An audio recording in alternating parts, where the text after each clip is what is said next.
السلام عليكم، ازيكم عاملين ايه؟ يا رب يكون يومكم خير النهارده. طبعا النهارده مباراة نهائي السوبر ما بين الاهلي والزمالك آه، في الامارات. خلاص اخر يوم للسوبر المصري. مباراة برضه بيراميدز و سيراميكا كليوباترا على تحديد المركز الثالث والرابع. طبعا مباراة تحصيل حاصل. هنتكلم النهارده عن ماتش الاهلي والزمالك نهائي السوبر المصري. طيب، في حاجات كتير نقدر نتكلم فيها، خلينا بس نتكلم في الجزء الفني. فوز بكولر وفوز بجوزيه جوميز. المباراة النهاردة صعبة جدا، أصعب مباراة في آخر 10 سنين من النادي الأهلي ونادي الزمالك فعليا. الظروف اللي محطوط فيها النادي الأهلي والظروف اللي محطوط فيها نادي الزمالك ما مرتش عليهم قبل كده. أنا شايف إن دي تعتبر أصعب مباراة في آخر 10 سنين ما بين الأهلي والزمالك. ليه؟ المباريات اللي قبل كده كانت بتبقى محسومه، يا اما الاهلي بيتقال انه هيكسب وكان بيكسب، او الزمالك هيكسب بيبقى اعلى فنيا وبيكسب، مفيش مشكله. لكن المباراه دي فعليا فرقتين في ظروف صعبه. نادي الاهلي راجع من هزيمه السوبر الافريقي، راجع من المباراه الاولانيه الخاصه بسيراميكا وما اثبتش جداره ان هو يستحق المكسب. نادي الزمالك راجع من ماتش بيراميدز، او طلع من ماتش بيراميدز ماتش يعتبر في حاجه غير الهدف التعادل اللي جابه، ما يستحقش الفوز برضه. عنده ظروف صعبه ب دونجا، قصه دونجا وقصه مصطفى شلبي وقصه عبد الواحد السيد مدير الكوره. ظروف صعبه، عدم استقرار. شايف الثلاث اربع ايام اللي فاتوا في الاجواء لاداره مجلس اداره نادي الزمالك، تخبط في قرارات و مش عايزين نخوض في ده دلوقتي. فالفرقتين داخلين على معمعة. ده الاهلي عايز يرجع يكسب ويتصدر على القمه تاني، الزمالك عايز يثبت نفسه ويثبت بالثلاث لعيبه او الاثنين لعيبه ومدير الكوره الفوز دوت ليهم، ويثبت ان هو ما جاش صدفه في ماتش السوبر الافريقي، بل بالعكس ده كان حقه فعلا. هو لعب مباراه في كاس السوبر احسن من الاهلي بكتير. فكل فرقه من الفرقتين عندها الدوافع، عندها عايزه تثبت حاجات معينه لنفسها، عايزه تسعد جمهورها في الاول وفي الاخر مع اللي احنا قلناه ده كله. فالمباراه صعبه، صعبه. مباراه مش سهله.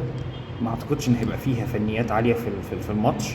ممكن يبقى شبه الماتش الاولاني بتاع السوبر الافريقي، هيبقى في تفريق، الفرقتين خايفين من بعض، خايفين من بعض.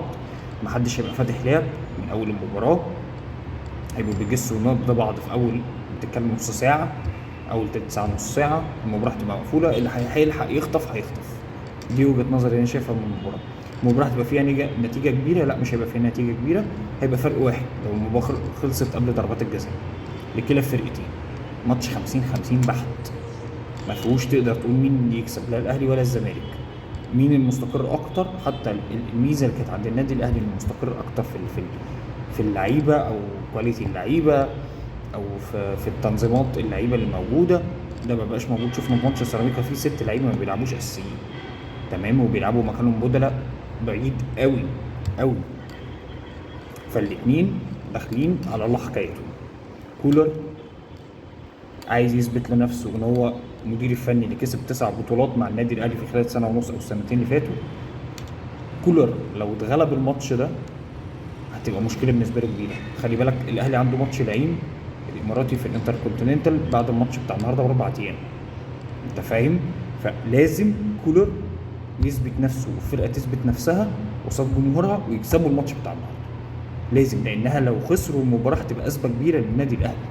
النادي الاهلي حصلت فيه ازمه بسبب الاداء وبسبب خساره مباراه السوبر الافريقي، وعلى اساسها طلع قرار محمود كهربا ان اللاعب ما عجبوش وترحيل اللاعب في ناس تقول لك ده ما كانش وقته، في ناس تقول لك لا ده الصح. ايا كان الموقف اللي خده مجلس الاداره، في الاول وفي الاخر هو قرار يحترم طالما في صالح الفريق. طب محمود كهربا غلطان ولا مش غلطان؟ اكيد غلطان. التطاول او طريقه الكلام او كولر غلطان، كولر غلطان. لان انت عندك لاعب بقيمه كهربا وشالك في اوقات كتير، ما ينفعش ترميه بالمنظر ده. طب انت غيرت لعيبه كتير في ماتش سيراميكا، طب ما تلعبه، ما تديله، اديله. اوكي كده وسام ابو علي انت مريحه، فين المشكله؟ جوزيه جوميز في المباريات الكبيره اللي قصاد الاهلي وبيراميدز بيعرف يلعبها، بيعرف يكسب حتى لو ضربات جزاء. كسب ماتش السوبر الافريقي ضربات جزاء، كسب ماتش بيراميدز ضربات جزاء، بس بيعرف يلعب، بيعرف يقفل، التوفيق معاه. آه بيعرف يفكر، ما هواش مدرب صغير زي في المباريات الصغيره، لا. جوزيه جوميز في المباريات الكبيره مختلف، عنده عقليه، بيعرف يقرا المباراه اللي قدامه، بيعرف يخطط لها، بيعرف يعمل التغييرات بتاعته، مدير فني فاهم في المباريات الكبيره جدا. انا شايف ان ميزه جوميز هي المباريات الكبيره لحد دلوقتي من ساعه ما جه. فالمباراه صعبه، المباراه صعبه. هنقول مبروك لكلا الفريقين اللي هيكسب في المباراه. آه مش عايز اتطرق للموضوع التاني، ناس كتير اتكلمت فيه، مش هقول انا حاجه زياده. بس في الاول وفي الاخر كان ممكن موضوع الزمالك الاثنين لعيبه من مدير الكوره يخلص من اول يوم لو كان في عقلاء في اداره، مجلس اداره نادي الزمالك. لو كان في عقلاء، لو كان في ناس عندهم حكمه، كانوا خلصوا الليله دي من بدري. لكن التصريحات المستفزه، احنا بنشوف اسوأ معامله، احنا مش عارف ايه، احنا جايين علينا، احنا ده بيشجع الاهلي، ده مش عارف ايه ده. يا باشا انت غلطان، قول انا غلطان وبعتذر والموضوع خلص. لكن انت مقضيها يومين 3 استفزازات، تصريحات مستفزه. ما هو طبيعي، انت على ارض، انت ضيف على ارضهم. انا مش عايز اتطرق للموضوع دي كتير، بس ملخص قصه، لو كان في مدير كوره عنده حكمه وذكي، هو اللي بيلم اللعيبه، هو اللي بيخلي اللعيبه ما تعملش مشاكل، وهو اللي بيمثل الالتزام من مجلس الاداره لجهاز الكره اللي تحت. هو ممثل مجلس الاداره. طب انت مدير الكره عندك زي ما انت شفت، ومجلس الاداره مفيش عقلاء ولا حكماء، طبيعي تشوف المنظر ده، طبيعي.